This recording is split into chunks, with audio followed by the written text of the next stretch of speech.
धर्मशाला आहे। मां Swami Vivekananda high school में 7 दर्जे मां पढ़ंदो आहियां। अॼु मां तव्हांखे हिकु आखाणी ॿुधाइण वारो आहे जंहिंजो नालो आहे 2 रुपयनि जी करामात। हिकु राजा वटि राज कारोबार हलाए। दरबारियुनि ऐं जनता जी भलाईअ लाइ खज़ाने मां काफ़ी पैसा हुआ, पर राजा के बि पैसा ॿी के कम लाइ कमु न आणींदो हो। एतिरे क़दुरु जो संदसि राणीअ खे जेको बि कुझु घुरिबो त खेसि निजी कमाईअ मां घुराए ॾींदो हो। हिकु दफ़े राजा जो हिकु दरबारीअ खे खेसि माउ पीउ कंहिं कारण घर अचण लाइ चयो। दरबारीअ जो माउ पीउ वटि वञण खां अॻु सोचियो त उहो राजा खां कुझु पैसनि जी घुर कंदो, छो त घोट ते सभिनी खे ख़बर हुई त हू के वॾे राजा वटि कमु कंदो आहे।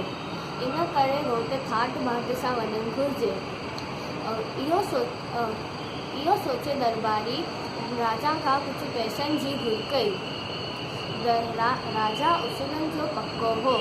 हुन पंहिंजनि खीसे मां हथु विधो ऐं पंहिंजे कमायल पैसनि मां खेसि 2 रुपया मिलिया जो हुन दरबारी खे ॾिनई। दरबारी मन ई मन में दुखी थियो, कुझु पुछी न सघियो ऐं 2 रुपया पंहिंजे खीसे मां विझी ॻोठ ॾांहुं रवाना थियो। वाट ते हिकु नंढिड़ो ॻोठ हो। उतां हिकु हारी दारू विकिणे रहियो हो। 1 रुपये जी हिकु होतरी। दरबारी सोचियो, छो न 2 रुपयनि जी 2 होतरियूं ख़रीद करे ॻोठ ते दोस्तनि ऐं माइटनि मां दारू विराए छॾे। सो इहो सोचे दरबारी 2 रुपयनि जी 2 होतरियूं ख़रीद करे अॻितां वधियो। वाट ते ॿियो ॻोठ हो। उतां हुनखे ॿुधण में आयो त हिकु नवाब जी बेगम खे अहिड़ी बीमारी आहे जेके सिर्फ़ु दारू खाइण सां थी सघे थी, पर उन ॻोठ में दारू किथे बि कोन हुआ। दरबारी नवाब वटि वियो ऐं खेसि दारू जी हिकु नंढी होतरी हुनखे ॾिनई। जंहिं नवाब जी बेगम दारू खाईंदी वई उते हुनजी बीमारी घटिजण लॻी।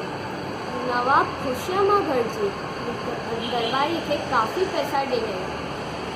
दरबारी चयो, मां हिकु राजा जो दरबारी आहियां। मुंहिंजो राजा मूंखे खज़ाने मां मुंहिंजी पघार ॾींदो आहे, पर कंहिं बि कम लाइ हू पंहिंजे महिनत सां कमायल पैसनि जी इस्तेमालु कंदो आहे। मूंखे ॻोठ वञण लाइ हू सिर्फ़ु 2 रुपये ॾिनई। मां हिननि 2 रुपयनि मां दारू जी 2 नंढियूं होतरियूं ख़रीद करे हिननि 2 रुपयनि खां मां दिल में पुछिया सम्झियो हो, पर हिननि कमाल करे ॾेखारियो जो अवां मूंखे काफ़ी पैसा ॾेई रहियो आहे। नवाब चयो, दरबारी, तुंहिंजो राजा कोई ऋषि मुनि पियो लॻे। मुंहिंजे महिनत सां कमायल 2 रुपयनि जी करामती साबित थिया आहे। मालिक जी महर मूंखे बि थी आहे जो मुंहिंजी बेगम जी बीमारी लही वई आहे। हाणे मूं बि सबक़ पे आयो त मां बि पिणु महिनत कंदसि। इहो ॿुधी दरबारी ख़ुशी में भरिजी पंहिंजे राजा ऐं नवाब जी साराह कंदे ॻोठ तां रवाना थियो। वारो इन आखाणी मां असांखे अहिड़ी नसीहत मिले थी त रज़ा ते राज़ी रहजी, यानी भॻवान वटि असांखे जेको बि कुझु मिले थी हुन मां असांखे संतुष्ट थियणु घुरिजे।